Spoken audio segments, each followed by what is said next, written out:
Hello, everyone. Welcome to Spirit World Insights. Okay, today, as I channel Archangel Metatron, I'm going to bring through some of the questions and topics that came up through some of the people that I worked with this week, and then also some of the questions that came in from people like you. All right, let's see where to begin.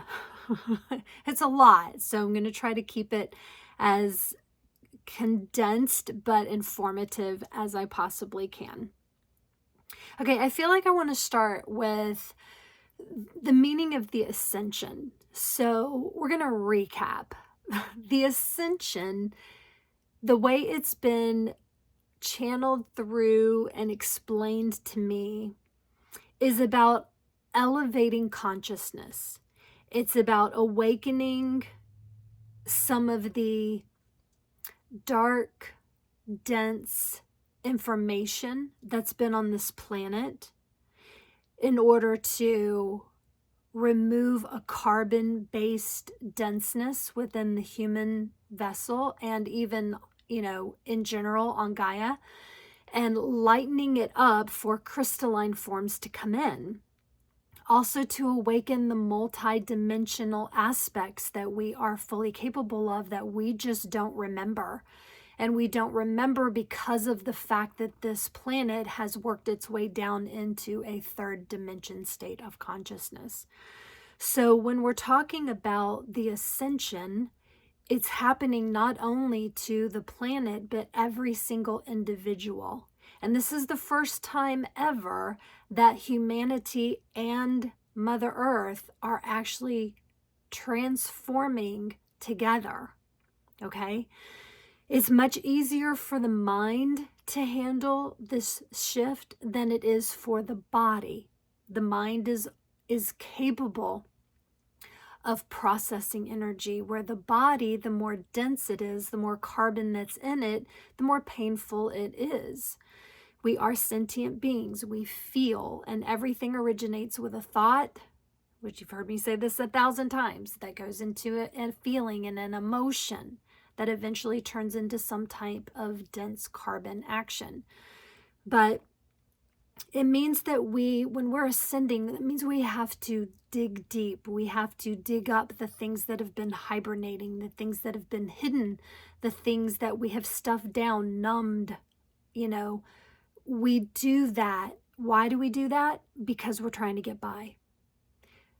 We are hardwired for healing. We're hardwired for keeping on. And so thank you. Spirit's like, they're hardwired for survival. It's about adapting.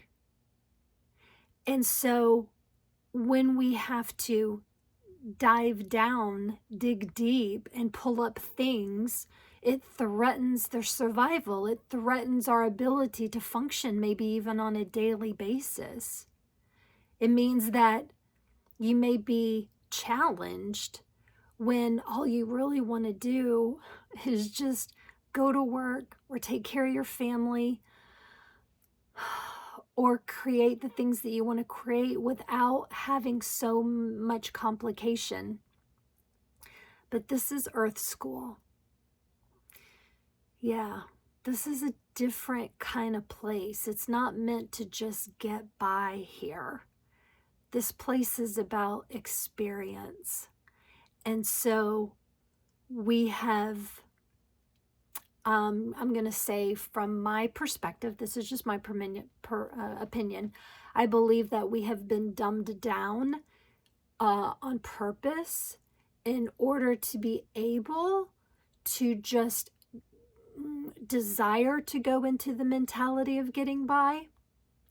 But I believe that that was a hidden agenda in order to keep humanity at bay. I'm trying to say this very, very specifically, not go down rabbit holes, so that we don't realize our full potential. again, the ascension is about waking up to the multi-dimensional beings that we are spirits having a temporary human experience. But I feel that there is a overall programming, collective programming that has been going on for eons that has enabled us from being able to step in and embody what we're actually fully capable of. Okay, so again, going through the ascension, not easy, very, very challenging. It does take time. It takes effort. It takes desire. Okay, heartfelt desire to go through this ascension. And your job is to do your part. That is one of the things that I've channeled through this morning, was your job is to do your part. I feel like a lot of people are running around going, what do we do about this and that person and those companies and this and that? Your job is to take care of you. I said this in an earlier video. Matthias DeStefano said it so well. He's like, you have to first understand how you work before you can understand how the world works. But the world also represents everything else in your environment, every other person, every other company, every other location that's in your environment. You have to know how you work first. And when you do that, it allows you to be able to tap into a unified love that everything is a part of you. And that once you help you, it's a ripple effect that goes out and affects the environment around you. I also want to stress, because I've heard this said many times by many people, and I think it's just misinterpreted. There is such thing as being selfish, self-centered, service to self, where you don't care about anyone else. That's different than being of service to self to fix you, to focus on diving into the depths of how do you tick? What is your essence truly about? Because when you tap into that, you realize that you are a part of this universe. We are fully unified, coming from the same creation. And so it's not just a service to self, it turns into a service to others, because you become the best version of you that allows you to be giving, loving, understanding, supportive, creative to others, right? The oxygen mask on the plane, you put it on you before you put it on someone else. It's that same concept. Okay, so that's what we're talking about when we're talking about the ascension. Okay, let's see.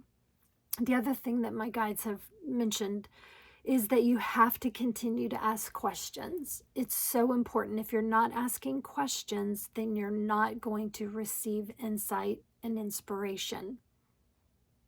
I'm not going to say the word answers. This is another thing I heard Matthias DeStefano say one time. He said, answers are final. We're not in a final. We're in infinite. So you're seeking information, data. You're seeking insight, okay? You're asking questions to receive more knowledge, more insight to the things that you are seeking out. And it's okay to ask for help. That's another thing that I feel is been wrongly conditioned for a lot of humanity, is that we've been conditioned to think that it's not okay to ask for help, that makes you seem weak, or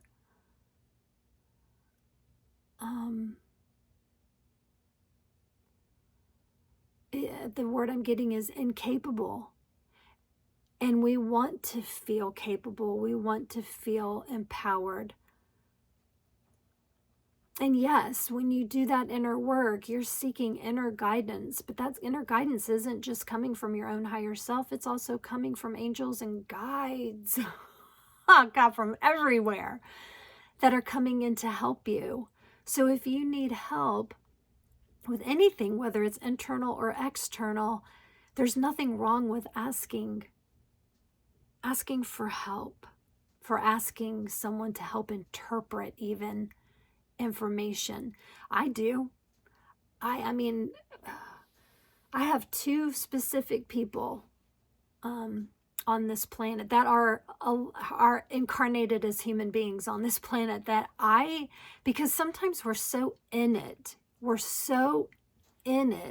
that we don't see it. It's like it's right there in front of our face and we don't see it. So when I'm at that point where I'm just like, I'm just not seeing the picture, and then I'll call these people and I'll be like, hey, do you have time for a chat? I'm like, I need some help. One of them I pay, I pay this guy more than I charge to help you guys, because I know that what he has to share, what he can help interpret, is going to make a difference in my life, and so it's worth it. It's important to me.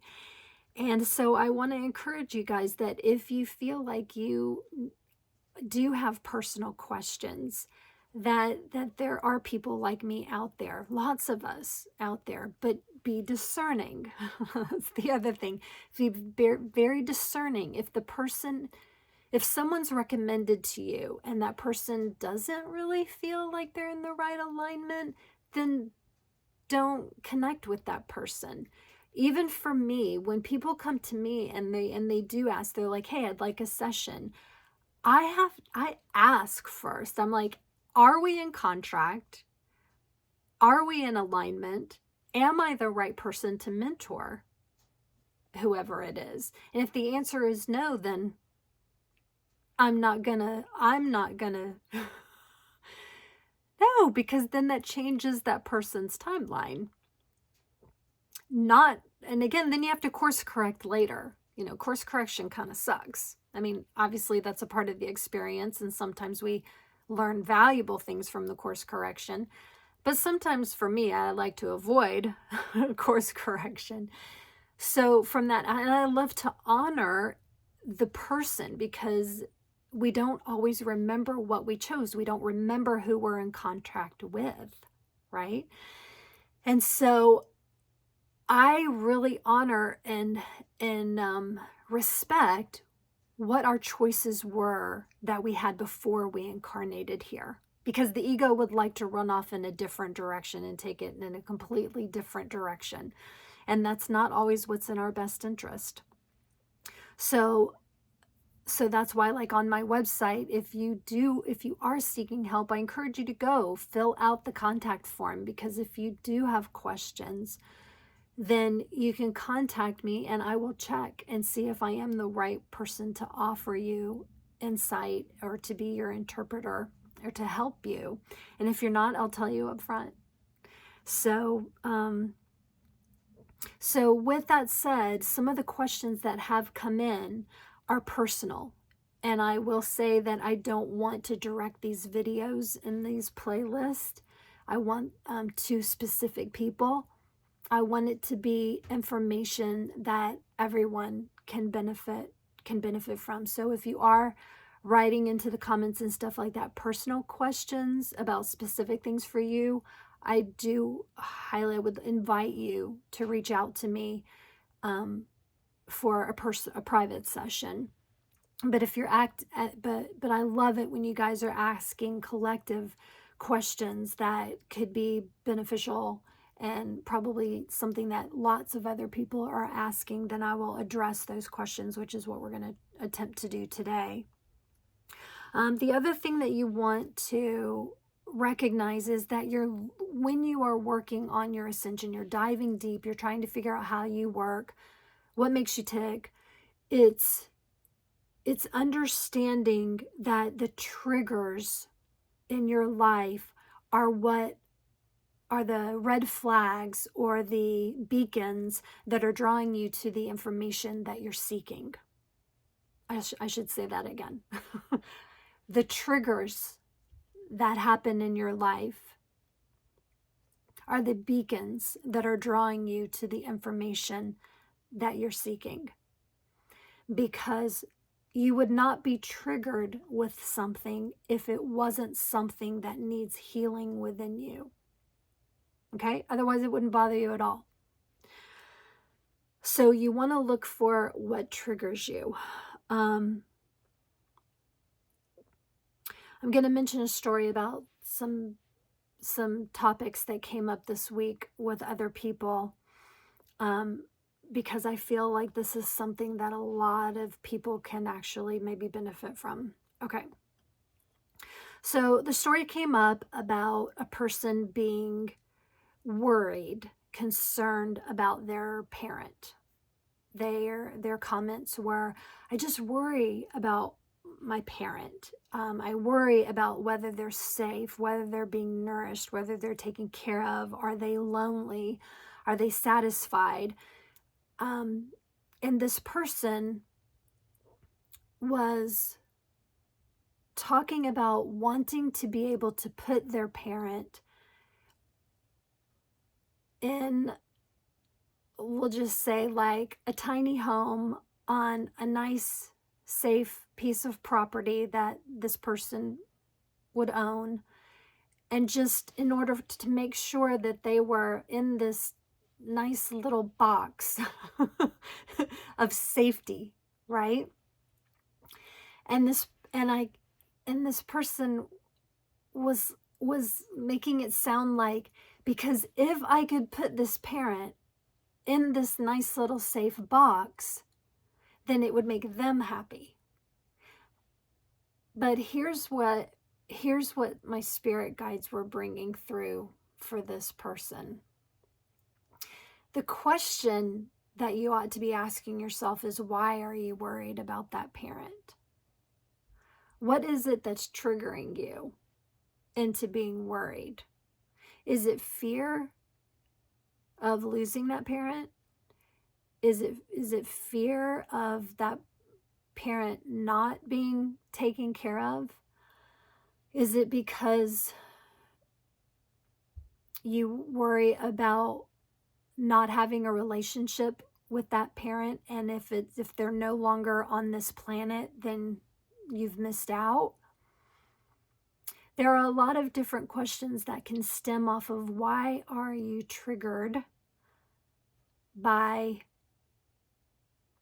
your desire to provide for this parent? Let me see what other notes I wrote about that.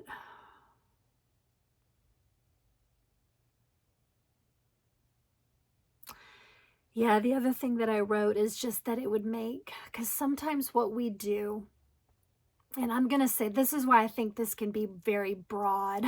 It could wind its way entangled into many multi-facets of our lives, is because it would make our life easier to know that they're taken care of.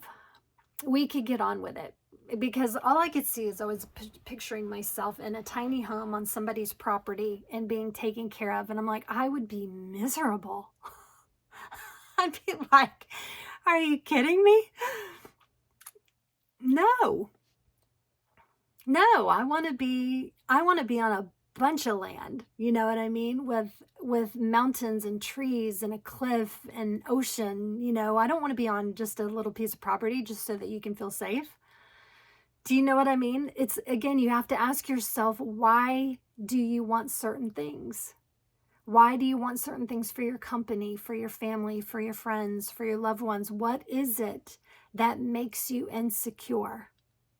Because the thing is if you and that person are on the same page, then by all means, manifest, create, right? But if you're doing it just because it will make your life easier so that you don't have to worry about that person or that company or that location or whatever it might be, then I would suggest that you start diving into the depths of why you're triggered around that. Okay?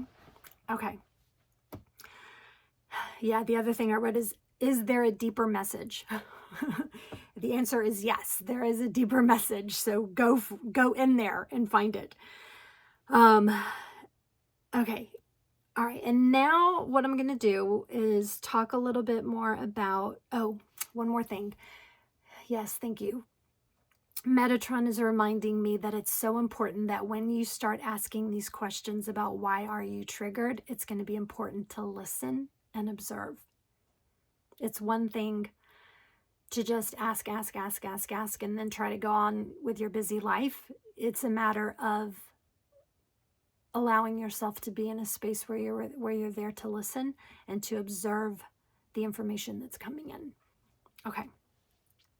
Okay, so someone had come in last week with some questions, actually specifically for Metatron. They were talking about some things, again, that may trigger some of you, and then you would just have to ask why.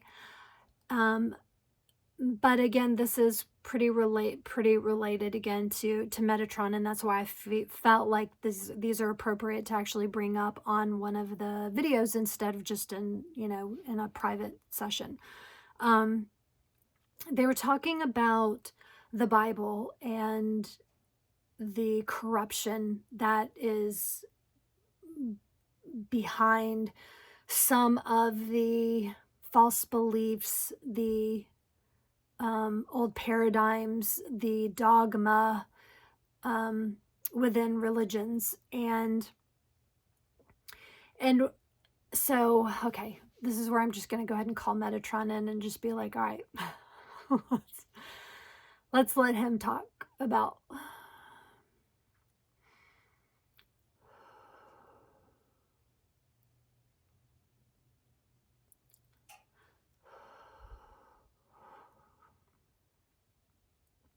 Okay.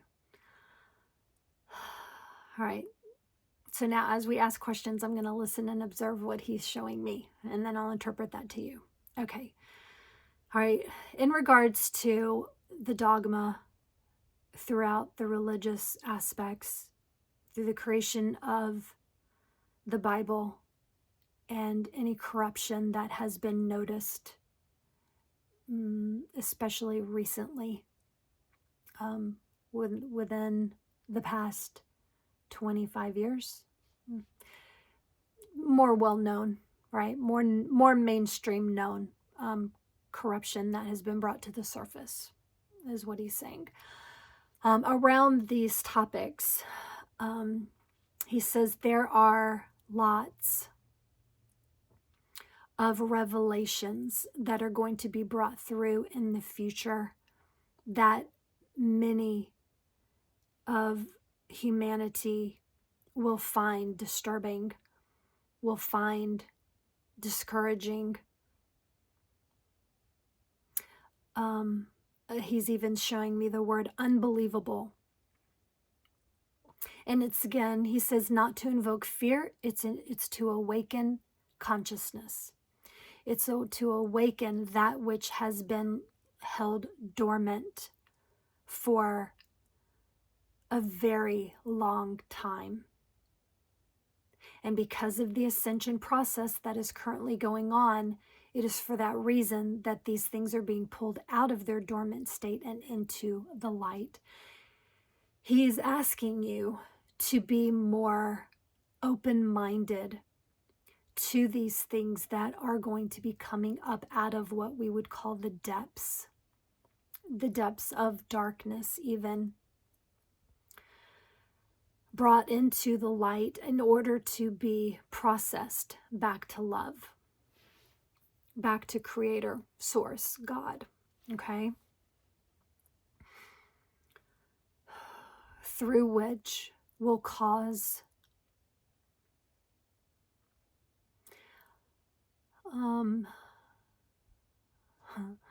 he's showing me like mind-blowing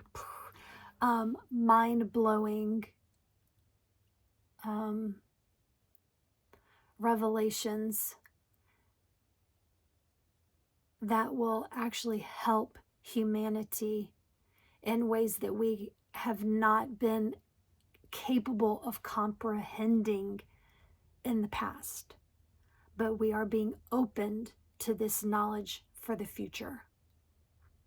And it is not a bad thing. He's like reiterating, this is for the better, the greater good. Thank you. For the greater good of this planet and humanity in general.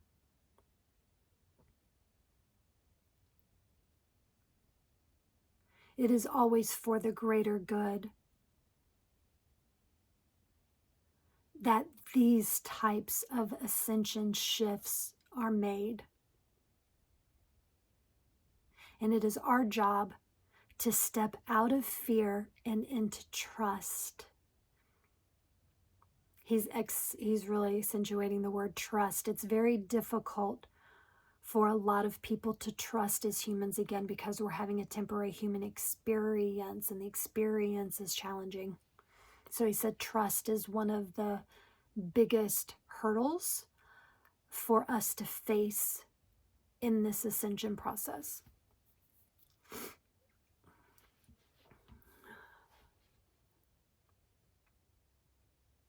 Okay, and he's reminding me that I can steer you guys if you're interested in understanding some of the information that is being pulled out of the depths in regards to religion, the Bible, especially ancient civilization, culture, and any corruption that or hidden agendas, and opening up our possibilities into the evolution of the true evolution of humanity, that I can direct you guys to Mathew Lacroix and is it Lacroix or Lacroix? It might be Mathew Lacroix and Billy Carson. They have a website, thestageoftime.com, and a book called The Epic of Humanity that's coming out.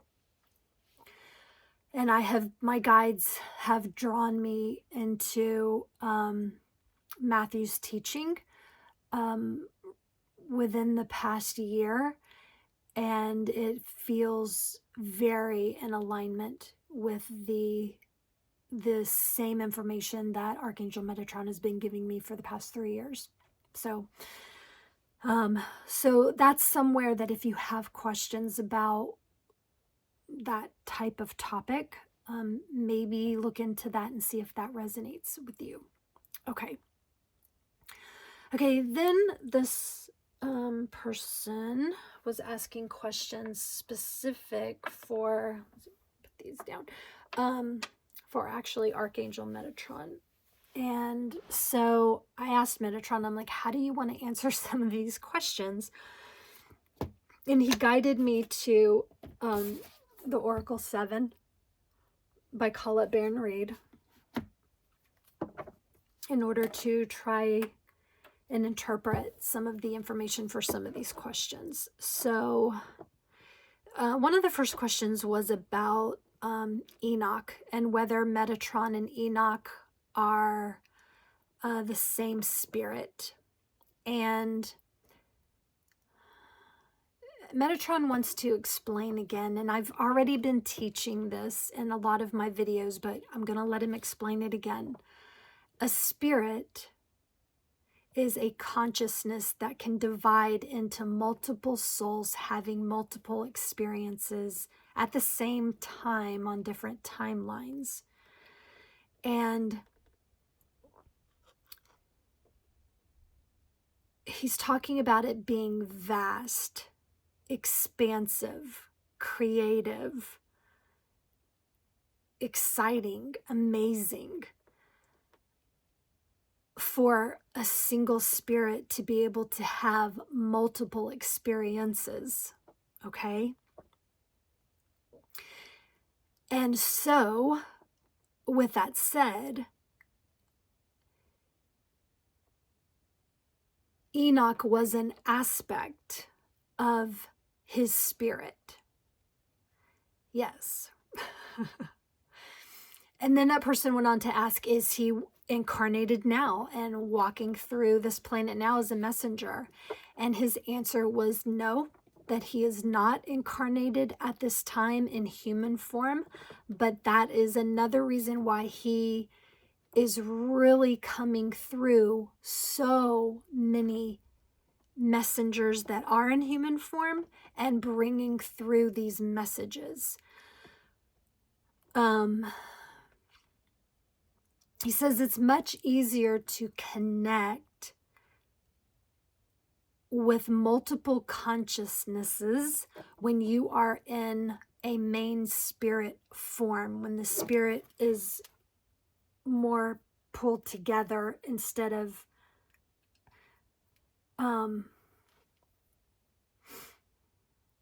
that's interesting. I want to elaborate on that, so hang on a second.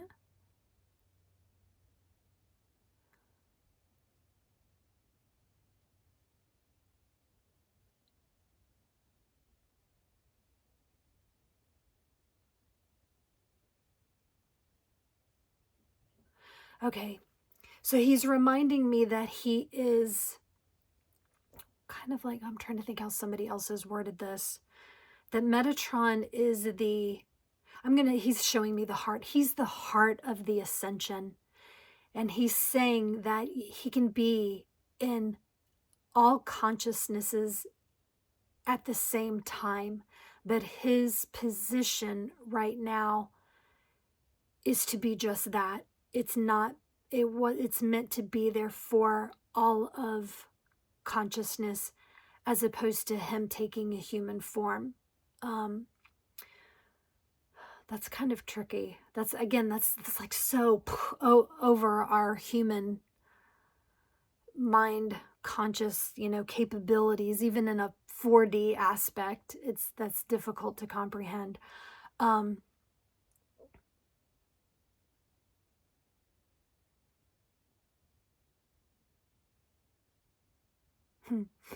He's like, let's just say it works.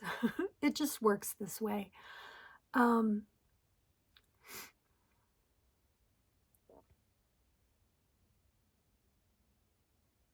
Yeah, he is bringing his message through so many different people. And it's like whoever is willing, because we all touch, there's not one single human that touches every single human on the planet, every other single human on the planet. So it's a matter of bringing the voice through. Oh, thank you. Yeah, he reminds me of a saying that many are called, but only few will answer. And so those of us that are answering, that are allowing him to channel through, it's us answering that call. And that there's so many more that are asked, but that for whatever reason, and in their own free will, have chosen not to. Okay. Another question that came through was, why are a lot of highly conscious spirits that do choose to incarnate in human form, why are they tortured? I think that's the meaning of this person's question, but I'm going to pull a card on that one because I would like something in the 3D to look at to kind of help me bring that message through. Why are highly conscious spirits that are in human form kind of typically tortured? One thing he's bringing through already is a part of the hidden agenda, part of the corruptness on this planet from those of the powers that, they usually say powers that be, but we're going to say, just like AI or EA says, the powers that were, because they are being dismantled, being pulled out of their depths and being dismantled. But that it's a part of that corruptedness that does not want the collective of humanity to ascend. There is a dark agenda out there that does not want the ascension to take place. They do not want us to wake up to our multidimensional consciousness. And so it's being stifled, or those people are being tortured or removed from the planet, so that especially ones that highly impact lots and lots and lots of people. Okay, but other reasons on why they are tortured. I'm just get like Tesla. So many out there. A powerful move.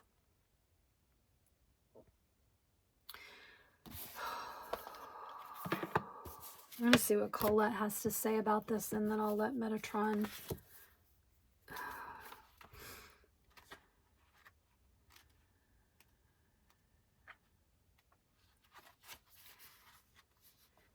The time for rest is over. Change is in the air. This is a powerful time when deliberate action is needed to move your intentions out of the realm of thought and into the material, from ideas into action.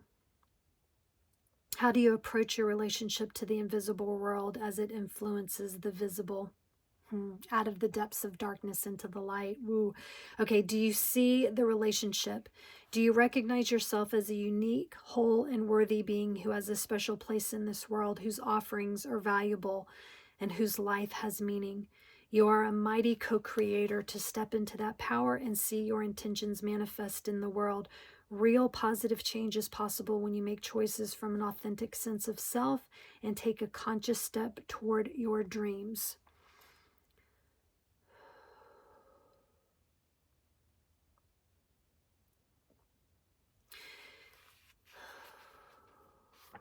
Yeah. Okay.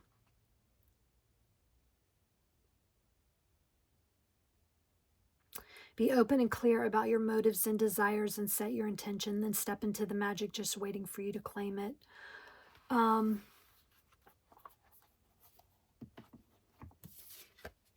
Okay, powerful moves create powerful actions. And again, he's talking about those powerful actions being stifled, being removed, being extricated. Is that the word? I don't use that word.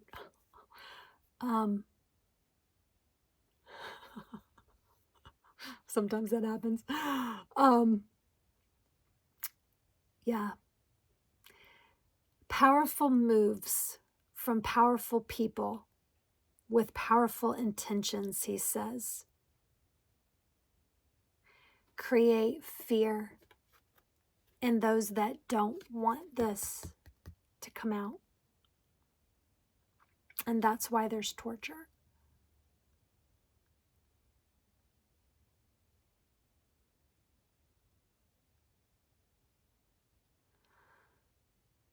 Okay, so now he's moving into the concept of duality. Again, this is the norm on this planet.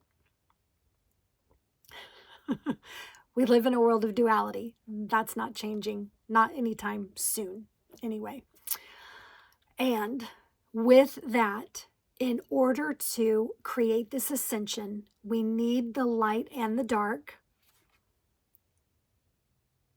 The light and the dark, okay? In order to show what has been hidden. You can't have one without the other. You need both. And in a world of duality, there are those of us that have chosen to incarnate at this time, to bring through very powerful moves, right?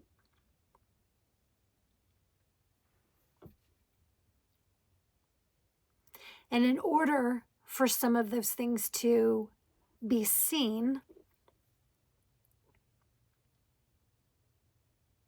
for the change to occur, for the ascension to happen, then the opposite has to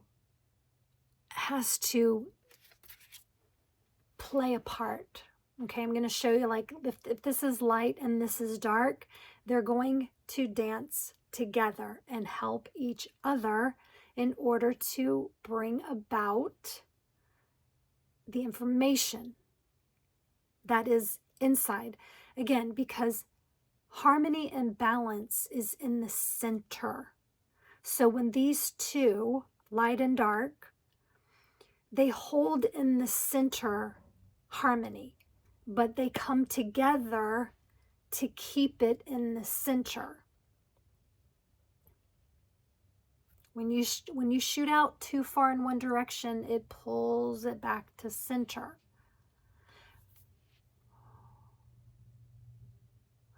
That was another question this person had, is why do certain spirit guides come in as dark and light? It's because we use both. Yes, there is darkness that is very scary, very painful, very disturbing. Yes, yes, and yes.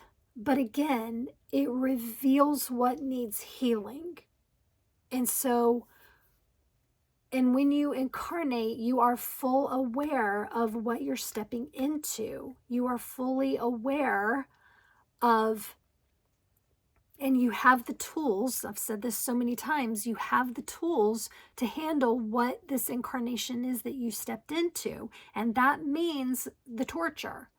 It means the not fitting in, not being understood, not being heard, not being supported. It means all of that. And so the light and the dark work together in order to help us find balance. They are helping with the ascension.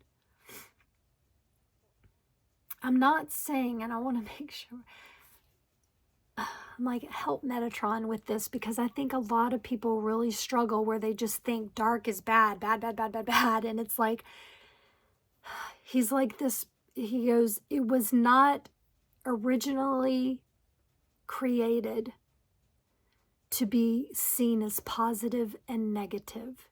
It was originally created to be two different aspects, two different perspectives.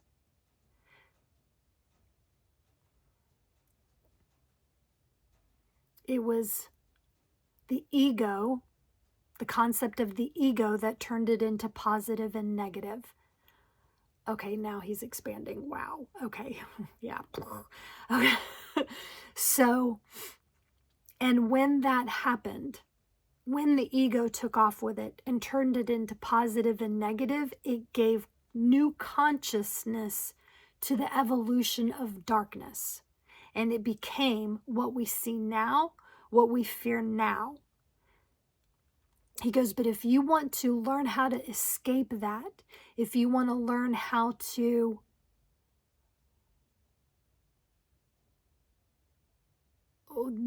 hang on, not the word, because it's not really escape, it's more embody with new understanding, right? From a heartfelt position of love, is understanding that it is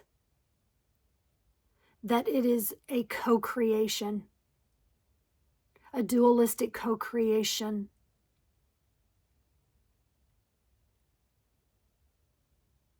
To bring forth the experience that that soul wanted and chose for their incarnation in order to level up. Okay. So now he's kind of going into when the ego consciousness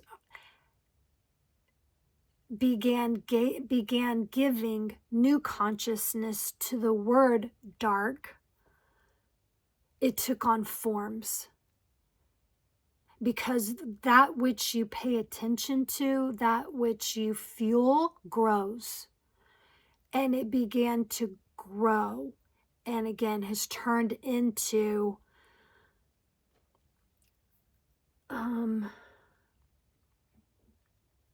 we're just going to say the disturbing stuff that we see now on this planet. He says, which is very real to us, but it is not of creation, of divine. And it is a part of the ascension to go back to the origin of light and dark through this ascension, as opposed to the perception of positive and negative.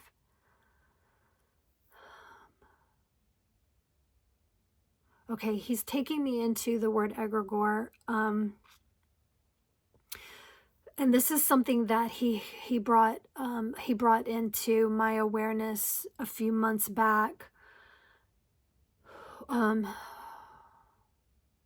That when people give consciousness to emotions, like a lot of consciousness into emotions, then that consciousness begins to take on form. That emotion takes on a form. And I have spoken about this in prior videos, that those of you that when you kind of go into your depths, or maybe you're picking up on stuff collectively from the environment around you, and you see some of these dark things that kind of have tentacles and stuff like that, he made this point very clear to me a few months back, is that is the emotions that have taken on form, because so many people, so many egos have given that emotion its own consciousness, or its own, he's using form, its own form. And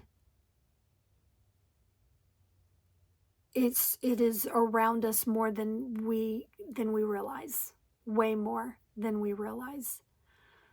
But it's being cleared. You know, those types of things are being cleared, because that is part of what is heavy onto Mother Earth right now.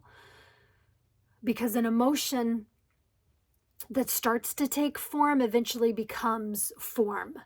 But in that in-between state, if it's a negative emotion and it starts to take on form, it's just, again, tentacles. It's weird looking. It's so weird looking, and it feels horrible. And you're usually going to feel it in the navel, sacral, and sometimes the solar plexus chakras. And that is a part of what he's been teaching me to help clear on this planet for the past few months. And when he first brought it through, it was coming in so heavy, and boy, it was painful. And I'm like, what is this? And he's like, it's emotions that are taking on form. And it was coming in by the thousands and billions and trillions. And I'm like, what are we dealing with here? And he was like, emotions. And I feel like what we want to get back to is maybe a powerful move that says, you know what? Stop giving these negative emotions form. Stop feeling them. Maybe choose to just say no more, that you're not going to see it from that aspect, that positive and negative aspect, that you are going to see it for the origin of it being just two different perspectives. And what happens if you live your life in that perspective instead of the fear perspective? We're going back into, Jesus, everything, that thou shalt not fear, right? We don't need to fear. We don't need to fear. We've been programmed to fear. That's like this in a nutshell. We've been programmed to fear, but we don't need to fear. Yes, it's out there. Yes, there are things that are fearful because we developed them into that. But we are being asked at this point to make a very powerful move and go back into trusting that the aspects of light and dark are just two different perspectives to bring us back to balance and harmony. Can you see beyond the positive and negative and ask the questions that bring you today into the awareness of what is it that's looking for healing, so that you can pull it into something brighter, something to help you level up? Metatron's like,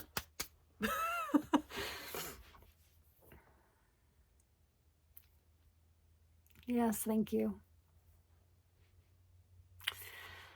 This is a long video.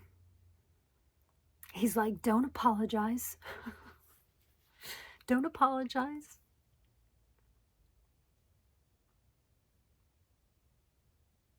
I don't know, you guys, what do you think? Like I said, I appreciate the questions that come in that can help us collectively. I do highly encourage those of you that would like personal questions. You're more than welcome to go on my website, clearvibration.com, and fill out on the contact link, you can fill out something to see if you and I are meant to work together. And send me a note through there. What else? Metatron. Oh, he wants me to remind you guys, if you did not watch the video that I made yesterday was just a random video. He says it's an important message that the whole world needs to hear. And yeah, if you did not watch yesterday's video, please go back and watch it and just maybe meditate on that one verse, even if just for a few moments. Meditate on it, speak it out, sing it out, hum it out, whatever it might be. There was a call to action yesterday for that one verse. So yeah, it would mean a lot to us. He says if you would go and watch that. And that's a short video. That one's only like 6 minutes. Okay, coming up on Tuesday, The Awakened Healer Within. I've watched some very powerful documentaries on water. And I'm going to be talking about the healing aspects of water and sound on Tuesday. So I hope that you will look for that video. If you are new to this channel, welcome. If you've been watching for a while, welcome back. And yeah, happy to be here. Wishing you guys a powerful move. All right, so thank you, Metatron. Thank you, everyone, for watching. Until next time. All right, bye.